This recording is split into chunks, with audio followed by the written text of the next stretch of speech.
கர்த்தருடைய பரிசுத்த நாமத்திற்கு மகிமை உண்டாவதாக.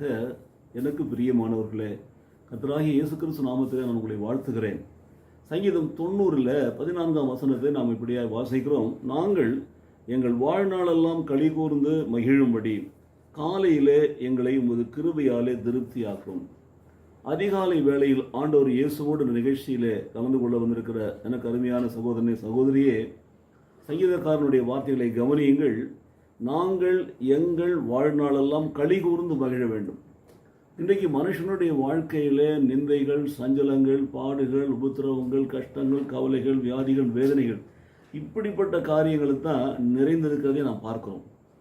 ஆகவே வாழ்நாளெல்லாம் வருத்தத்துக்கும் சஞ்சலத்துக்கும் உட்பட்டிருக்கிற மனுஷனுடைய வாழ்க்கையில் இந்த சங்கீதத்தை எழுதிய சங்கீத ஆக்கியவன் சொல்கிறான், இந்த சஞ்சலங்களும் வருத்தங்களும் எங்களுக்கு வேண்டாம் ஆண்டவரே, நாங்கள் எங்கள் வாழ்நாளெல்லாம் களி கூர்ந்து மகிழணும், அதுதான் எங்களுக்கு வேண்டும் என்று கேட்கிறான். அவருடைய வார்த்தைகளை கவனிக்க வேண்டும். நாங்கள் எங்கள் வாழ்நாளெல்லாம் களி கூர்ந்து மகிழணும், instead of sufferings, instead of lot of difficulties.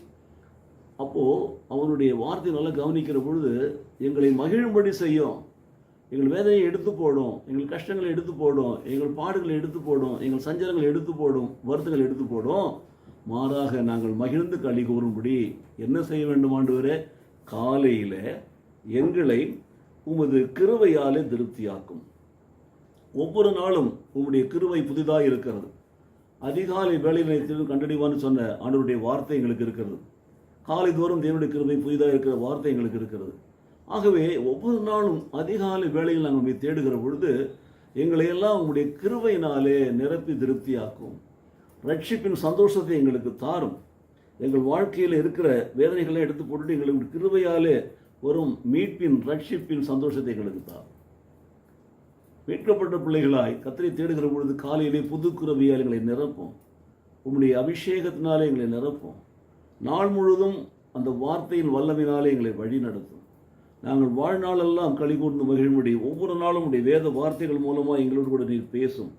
அந்த வார்த்தையினாலே எங்களை நீர் வழி நடத்தும். அதுதான் அவனுடைய ஜெபமாக இருக்கிறது. பாருங்கள், நாம் கூட ஆண்டவருடைய பாதத்தில் வந்திருக்கிற இந்த வேளையில் ஆண்டவரே, எங்கள் வாழ்க்கையில் கூட இருக்கிற கஷ்டங்களையும் வேதனைகளையும் பாடுகளையும் எடுத்து போட்டு ஆண்டவரே, எங்கள் உள்ள இருக்கிற சஞ்சலங்களையும் வருத்தங்களையும் எடுத்து போட்டு ஆண்டவரே, எங்களை இந்த காலை வேளையில் உம்முடைய புது கிருபையால் எங்களை நிரப்புவீரா.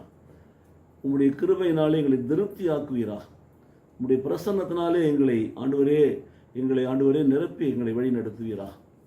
இன்றைக்கு நாங்கள் புறப்பட்டு போகிற பொழுது நாங்கள் என்னென்ன வேலை செய்தாலும் எல்லாவற்றிலும் உம்முடைய நாமத்திற்கு மகிமை உண்டாகும்படி உம்முடைய கிருபையினாலே எங்களை பலப்படுத்தும் ஆண்டவரே. கிருபையினாலே எங்களை தாங்கும், எங்களை தப்புவியும், எங்களை ஏந்தும், எங்களை சுமந்து செல்லும். உம்முடைய கிருபை எங்களோடு கூட இருப்பதனாலே ஒருவரும் எங்களுக்கு எதிர்த்து நிற்க முடியாதபடி கர்த்தர் எங்களுக்காக யுத்தம் செய்யும். எங்கள் வாழ்க்கையில் எங்களை பராக்கிரமசாலிகளாக நடத்தும். நாங்கள் கையிட்டு செய்கிற வேலைகளில் எங்களை ஆசீர்வாதத்தை கட்டளையிடும். காலை தோறும் புது கிருபையினால் நடத்தி நாள் முழுதும் எங்களை சந்தோஷத்தினால் சமாதானத்தினால் நிரப்பி வாழ்நாளெல்லாம் ஒவ்வொரு நாளும் நாங்கள் மகிழ்ந்து களி கூறும்படி எங்களை ஆசீர்வதித்தரணும். இயேசு கிறிஸ்து நாமத்திலே பிதாவே, ஆமென், ஆமென்.